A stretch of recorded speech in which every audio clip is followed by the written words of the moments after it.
क्या आप दिन भर व्यस्त रहने के बावजूद अपनी सबसे महत्वपूर्ण चीज को पूरा नहीं कर पाते हैं? क्या टाइम मैनेजमेंट के तमाम तरीकों को अपनाने के बाद भी आपको लग रहा है कि सफलता अभी भी दूर है? डेविड कैडवी की यह किताब आपको एक नजरिया देती है।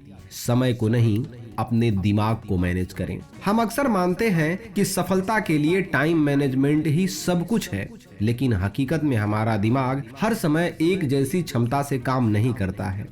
इस किताब में बताया गया है कि अपनी मानसिक ऊर्जा को समझकर उसे सही समय पर सही काम करने के लिए इस्तेमाल करें, ताकि आप कम समय में ज्यादा प्रभावशाली बन सकें।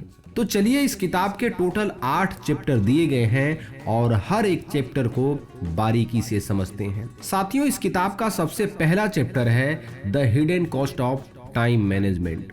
हम हमेशा सोचते हैं कि अगर हम अपना समय अच्छे से मैनेज करेंगे तो हम ज़्यादा काम कर पाएंगे और ज़्यादा सफल होंगे, लेकिन क्या यह सच में काम करता है? समय प्रबंधन हमें सिखाता है कि हमें कब कौन सा काम करना चाहिए, लेकिन यह नहीं बताता कि हमारा दिमाग हर समय एक जैसा नहीं होता है। कभी बहुत एक्टिव और क्रिएटिव महसूस करते हैं तो कभी सुस्त और अनफोकस। अगर हम अपने दिमाग की इस लय को नजरअंदाज कर सिर्फ टाइम टेबल पर भरोसा करें तो हम जल्द ही थकान और बोरियत महसूस करने लगेंगे। इसलिए घड़ी देखकर काम करने की बजाय समझें कि आपका दिमाग कब सबसे ज्यादा एक्टिव होता है और उसी हिसाब से अपने काम को प्लान करें। बढ़ते हैं इस किताब के दूसरे चैप्टर की तरफ, जो है mind management a new approach. Time management हमें बताता है कि दिन के कितने घंटे काम करें, लेकिन माइंड मैनेजमेंट हमें सिखाता है कि किन घंटों में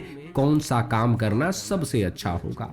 मान लीजिए कि आप सुबह 9 से 11 बजे तक एक जरूरी प्रोजेक्ट पर काम करने का प्लान बनाया, लेकिन अगर उस समय आपका दिमाग थका हुआ महसूस करता है तो क्या आप अच्छा से काम कर पाएंगे?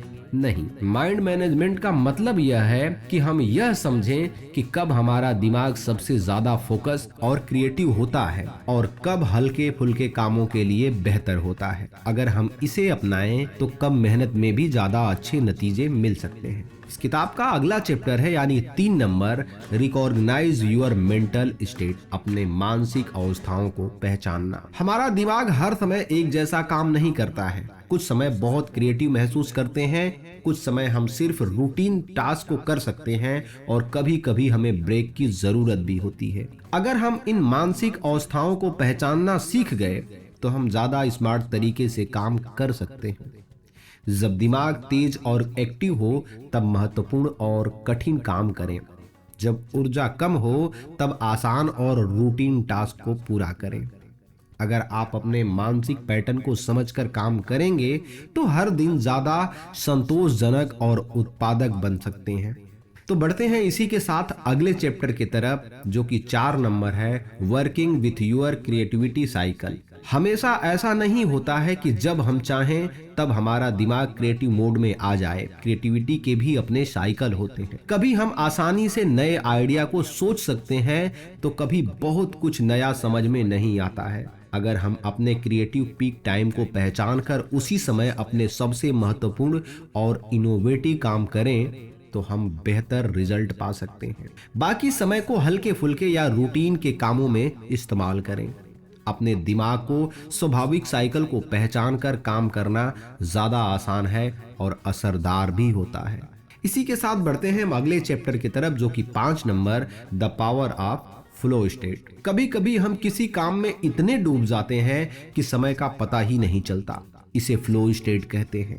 यह वह समय होता है जब हमारा दिमाग पूरी तरह से फोकस और क्रिएटिव होता है, लेकिन यह स्टेट अचानक नहीं आता। इसे पाने के लिए हमें ध्यान भटकाने वाली चीजों से बचना, अपने माइंड साइकिल को समझना और लंबे समय तक एक ही काम पर ध्यान केंद्रित करने की आदत डालनी होगी। अगर हम बार बार इस फ्लो स्टेट में जाने की आदत बना लें तो हमारा काम आसान और प्रभावी हो सकता है। अगला चैप्टर है, जो कि 6 नंबर, मैनेजिंग मेंटल ट्रिगर्स, यानी मानसिक ट्रिगर को संभालना, पहचानना। हमारा दिमाग बाहरी चीजों से बहुत जल्दी प्रभावित हो जाता है। एक नोटिफिकेशन, शोर, पुरानी यादें, यह सब हमारा ध्यान भटका सकते हैं। इन्हें मेंटल ट्रिगर कहते हैं। अगर हम अपने नकारात्मक ट्रिगर्स को पहचान कर उन्हें कम कर दें जैसे सोशल मीडिया नोटिफिकेशन बंद करना, और सकारात्मक ट्रिगर को अपनाएं जैसे शांत माहौल में काम करना, तो हमारा फोकस बेहतर हो सकता है। अपना ध्यान सही चीजों पर केंद्रित करने के लिए हमें अपने मेंटल ट्रिगर्स को समझना और नियंत्रण करना होगा। साथियों, इसी के साथ बढ़ते हैं हम अपने 7वें चैप्टर की तरफ, जो कि है reset and recovery for maximum output.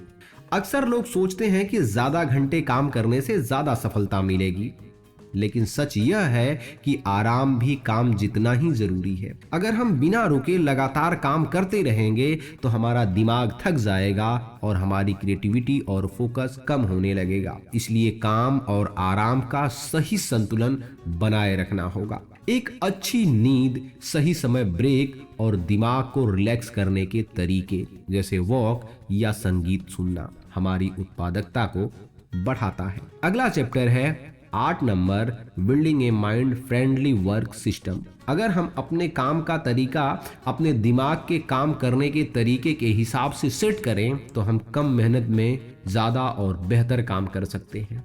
इसका मतलब यह है कि अपना दिन इस हिसाब से प्लान करें कि जब आप सबसे ज्यादा एनर्जेटिक और क्रिएटिव हों तब कठिन काम करें, और जब ऊर्जा कम हो तब हल्के फुल्के टास्क करें। साथ ही ध्यान भटकाने वाली चीजों को कम करें।